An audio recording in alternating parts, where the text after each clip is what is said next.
Hey everyone, Brandon from Brandon's Baseball Cards here. Tonight I have a very special guest. I'm interviewing Kurt Christensen from the company Ripping Vintage Packs. Kurt is one of the major breakers as well as a collector of unopened material, so I thought it'd be great to talk to him a little bit about the hobby and where he sees it going. Kurt, thanks for joining us. I thought we could start with you telling my viewers about your company, Ripping Vintage Packs, and the types of services you provide for the hobby. So, hey, Brandon. So, appreciate you having me on. Yeah, you can get right to it. I run a company. It's part-time. I'm a full-time farmer.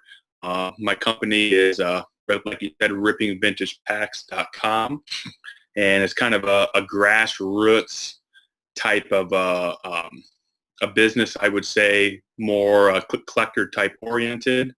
But we kind of started doing old vintage pack box type breaks probably 3 years ago, and that's really where the base of it started at. And we've grown into, I would say, once a week, older type breaks. I would say specializing in 78 through mid-90s material. I don't get into anything crazy old. That's not me. You've seen some of them, so Sure. I'm not doing that. Sure. Really like the collector aspect of the breaks, and then also have a retail type store. Selling outright product. The same thing there. I'd say I specialize in 81 through 90 stuff. A lot of that older stuff is in my PC, and Sure. that's where a lot of my collecting comes into play. So those are the two main avenues of Ripping Vintage Packs. And this last spring, we started our own authentication program where I am authenticating, authenticating from a sealed case product along with a select tape and tacked product. Okay, and what sort of tape and tacked product do you authenticate? Tape and tacked, I would be looking at some of the O-Pee-Chee type boxes, 80s O-Pee-Chee hockey, some of the Topps issued traded sets. Sure. Some came tape and tacked, others did not. So those are some of the ones I'm looking at doing. Also I've done a few non-sport ones. There were some O-Pee-Chee like Return of the Jedi, Empire Strikes Back type issues. Sure. That's really cool. Do you think you'll ever get into the authentication of from a sealed case boxes or rack pack authentication? Has that ever crossed your mind as the company expands? Certainly has crossed my mind. To give you the straight answer right now, Sure. is as it's just me, like I said, I'm a full-time farmer. Sure. My time resources, as I would put it, are pretty limited. Sure. Yeah, no, I totally understand that. I just, because I'm thinking about, there aren't that many authenticators out there, and so this is such an important service for the hobby, and I'm sure there is a desire to try to expand, but you also, your first love is not only collecting but farming, as you say. Are there any products that I think is it fair to say that you're a Donruss Fleer guy over Topps?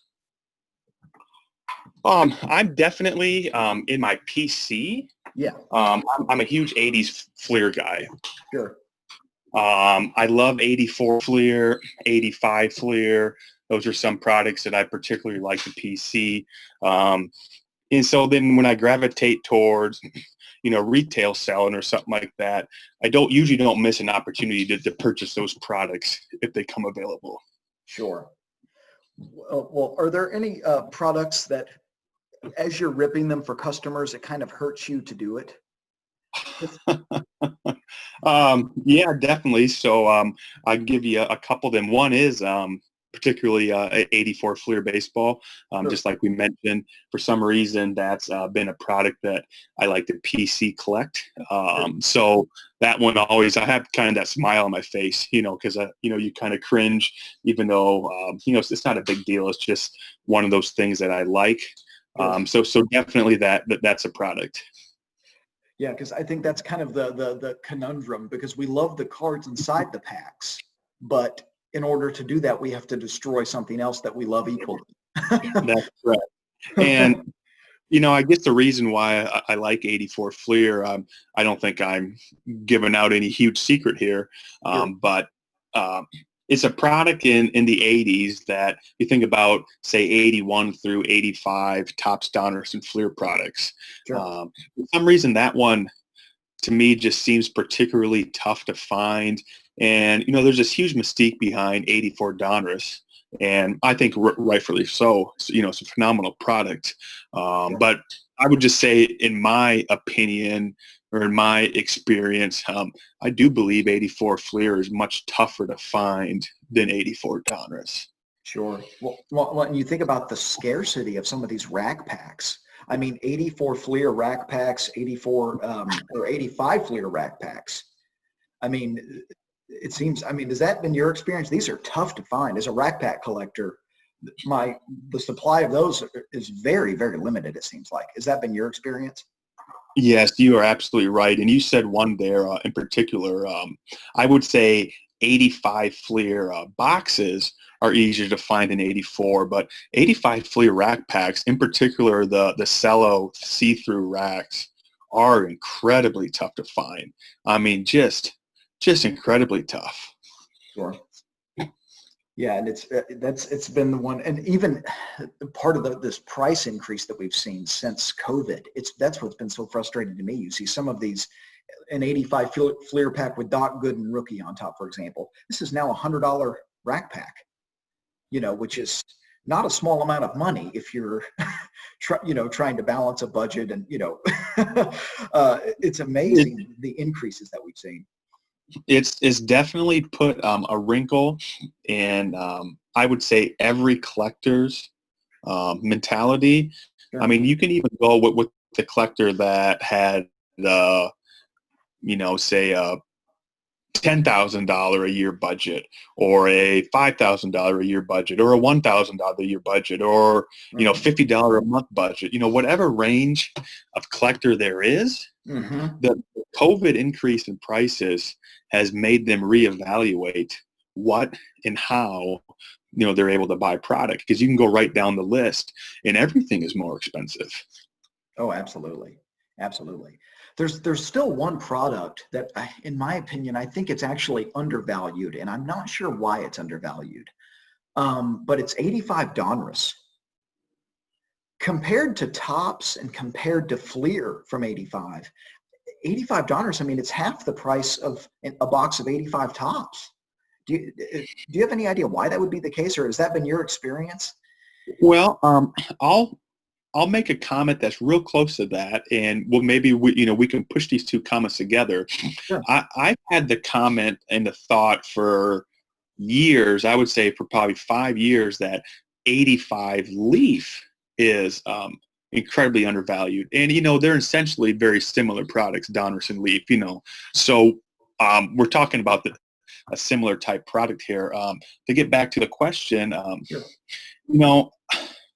I will say that I've certainly found and seen more Donruss out there than Fleer, but I would say I've probably seen more Topps than Donruss.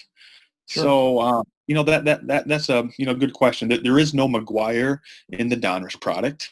Yeah. So if that has something to do with it, I'm not sure, but I've been thinking for years that Leaf is incredibly undervalued. So we're thinking along the same lines there.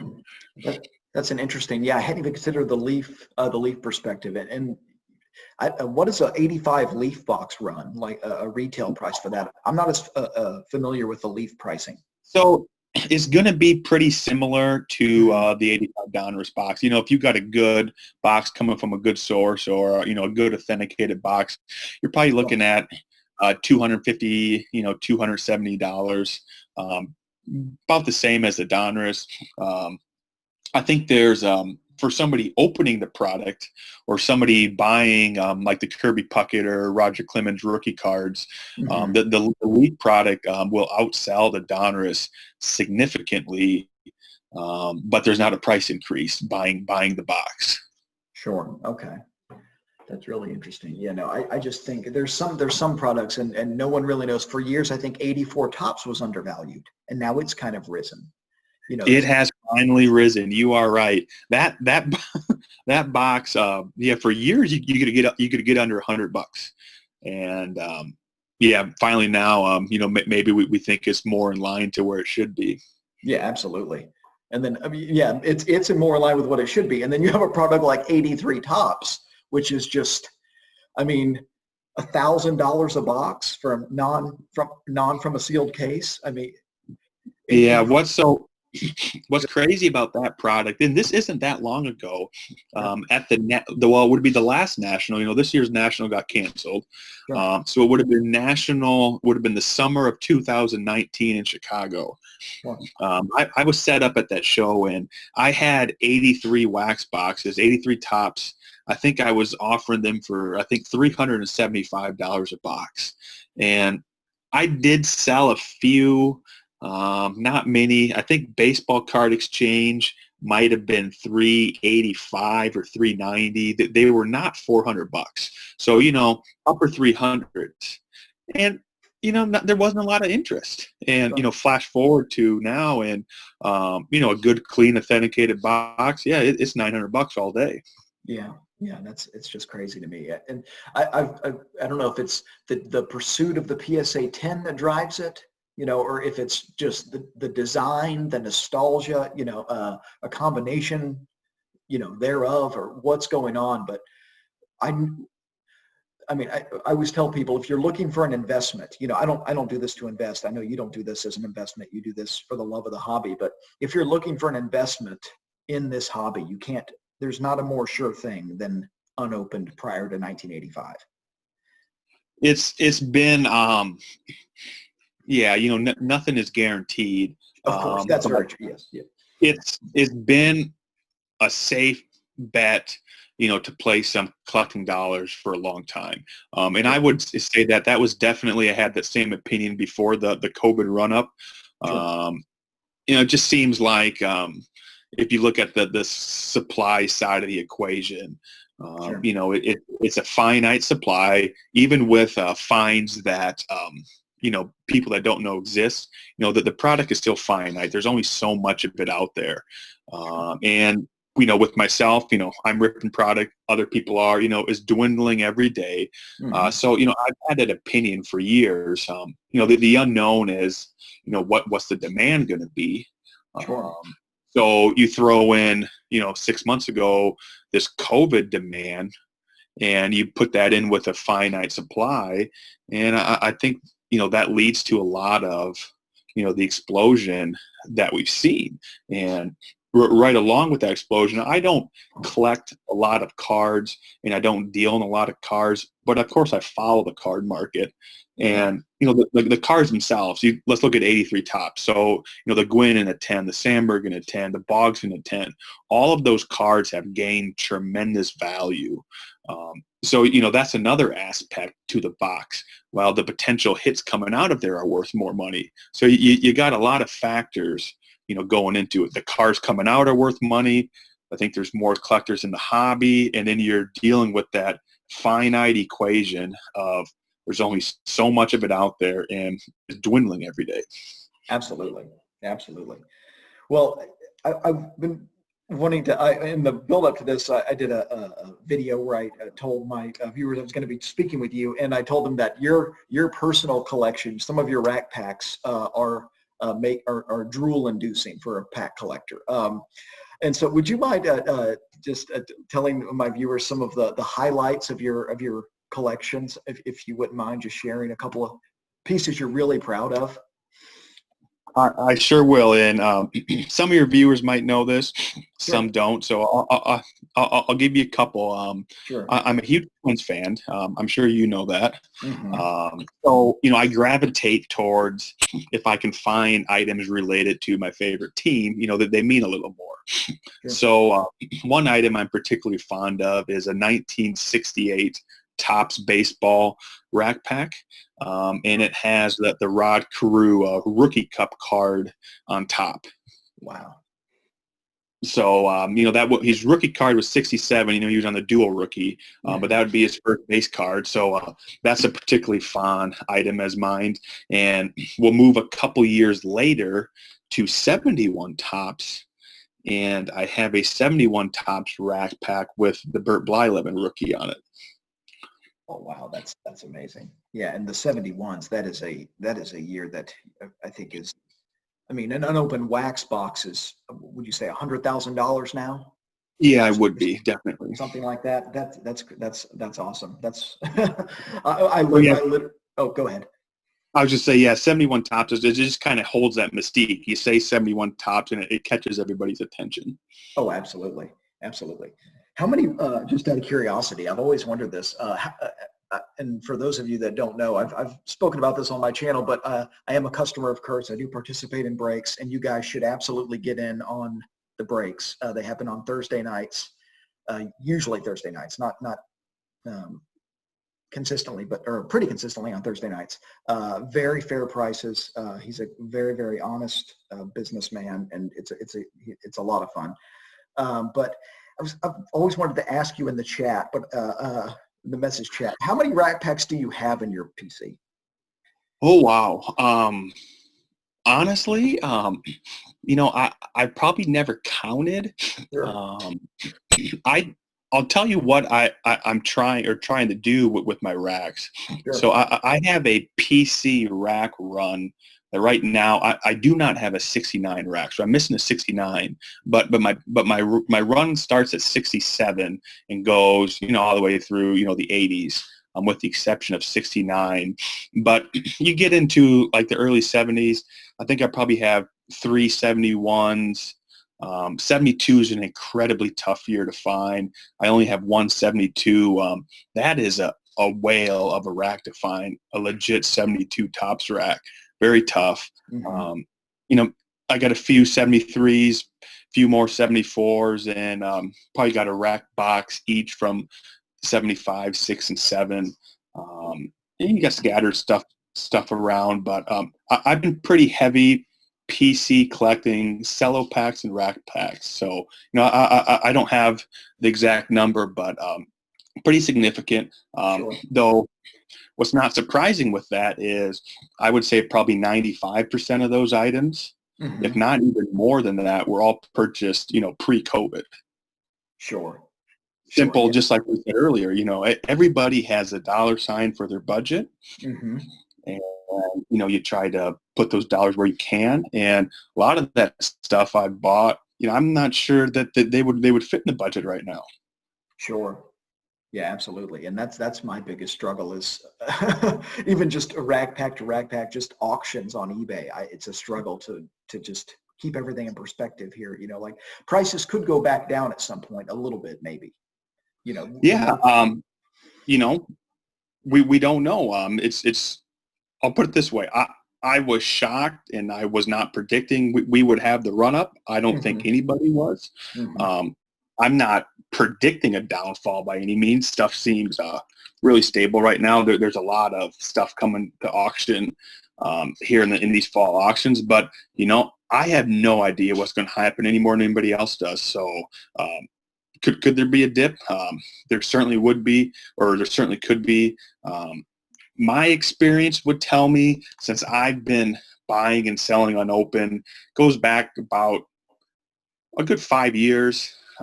Usually if there's something that you want on your PC list and it's somewhat rare, is the best time to buy is usually now. Yes. Yeah. Yeah. So, there are exceptions to that, but everybody has a list of, wow, I should have bought that.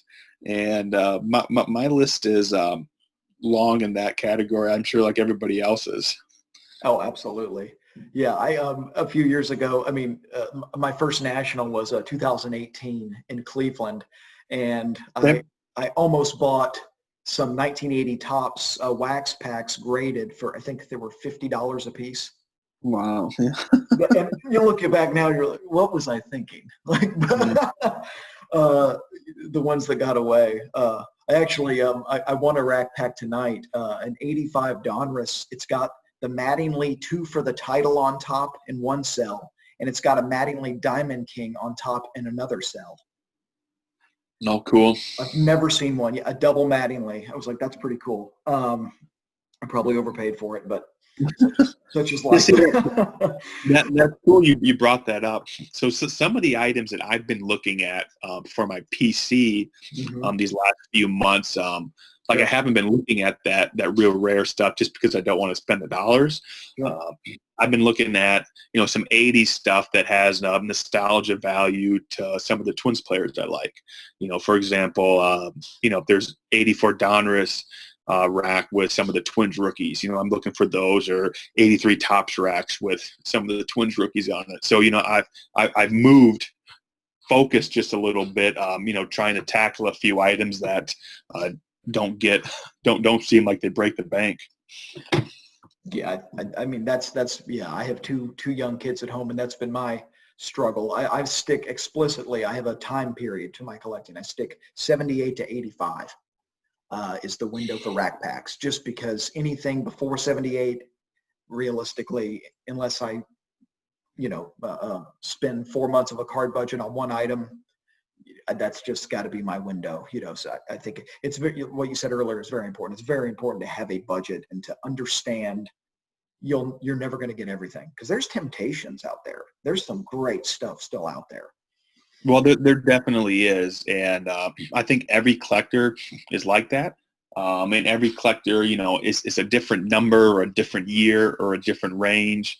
But we all got that line where it has to be cut off at, and I'm no different than that. And my line has shifted from COVID. And I will say this: my line with how I approach buying deals for, a retail type basis and product that I buy to resell, how I do that has shifted since COVID, where, for example, let's say I bought a deal that had 20 80s cases in it. And this deal was, let's say 2 years ago. I'm just going to throw out a number. Let's say that cost $15,000 to buy those. In 2 years ago prices. Well, I might have the time and the dollars at that point to be able to sit and hold that product and kind of fine tune sell it and move it a little more slowly. Where flash forward today, say if those same cases came for sale, instead of it costing me 15 grand, it might cost me 40 or 50 or 60 grand. Well, now I look at that, and, if the numbers are right, I would still make the purchase. But, boy, I'm looking at moving that out the door a lot quicker. Yeah, absolutely. It's because there's so many more dollars, involved in an item. So it's changed the way that I've approached, buying and selling deals as well. Interesting. Yeah, and well, it seems like obviously the hobby has exploded. How is ripping vintage packs doing? That's a very good term. I would say since that COVID era has, struck us in the States in that March range, you could kind of put that same term, exploded.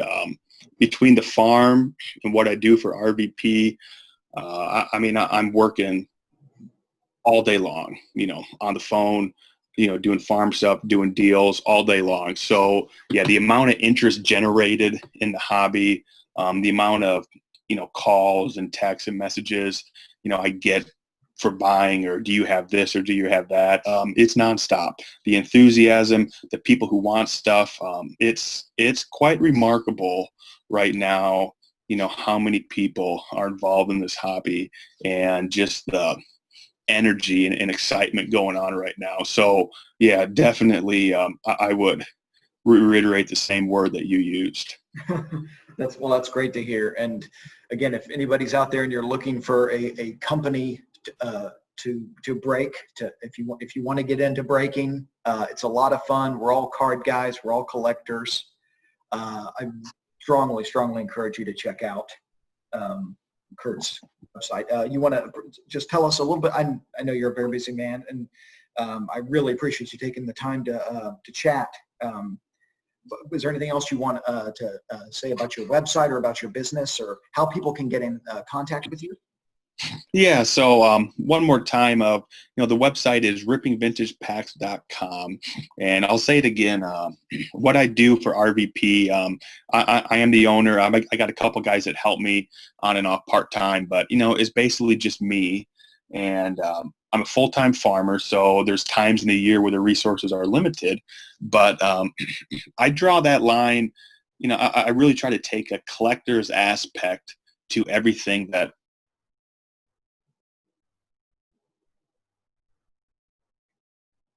approach, but I'm always willing. On the website, you can see an email address, my phone number's there. A lot of times I may not answer a call because I'm busy on the farm, but you can always text me.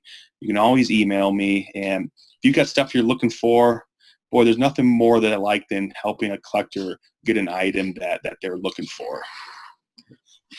Yes, and I can attest to that. He helped me out on a 1980 Topps wax pack with the Hit to Win wrapper variation. And so, yes, so thank you for that, by the way. Okay, well, great. Well, thank you so much for taking the time to talk. We really, really appreciate it. And be sure to check out his website,